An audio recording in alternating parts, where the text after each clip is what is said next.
Poštovani gledalci, Banane idu u četvrtfinale, došli su ponovo momci iz Novog Sada, sada sa 4 igrača, ostvarili veoma važnu pobjedu protiv ekipe Atlantika, od koje se nažalost opraštamo, a heroj naravno, ono što vrlo često umem da spomenem, jeste najbolje rangirani srpski U23 igrač sa moje leve strane. Još jedan biser iz Novog Sada, Goran Bjelić. Gorane, čestitke na pobjedi na još jednom četvrtfinalu, sada za ekipu Banane. Reci mi, igrao si u Japanu, sada si ovde, kratki utisci o samom turniru i ovom jednom zahtevnijem meču. Pa vidi, pre svega organizacija i sve, sasvim skroz dobra organizacija, stvarno nema greške.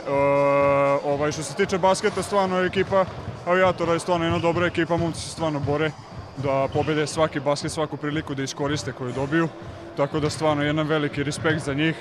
A mi smo dali sve od sebe, jednostavno da odigramo što bolje možemo i da pobedimo basket, idemo dalje sa što manje nekako pritiska, da uđemo u to četvrtfinale i da damo sve od sebe da napravimo što bolji rezultat.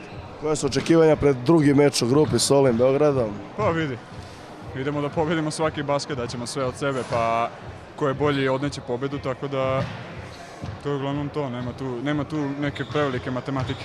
Lepo si i veoma prosto to rekao, hvala ti još jednom izjavi, nema na čemu, premijerno je bio Goran Bjelić, naš najbolji U23 igrač, igra za japansku Saitamu do skoro, verovatno će igrati i dalje, a nas, poštovani gledalci, očekuje susret dve ekipe koje su se plasirale iz kvalifikacije, ekipe USSNS, to je jedna skraćenica koju ćete uskoro saznati šta znači, i ekipa izbačenih van reketa.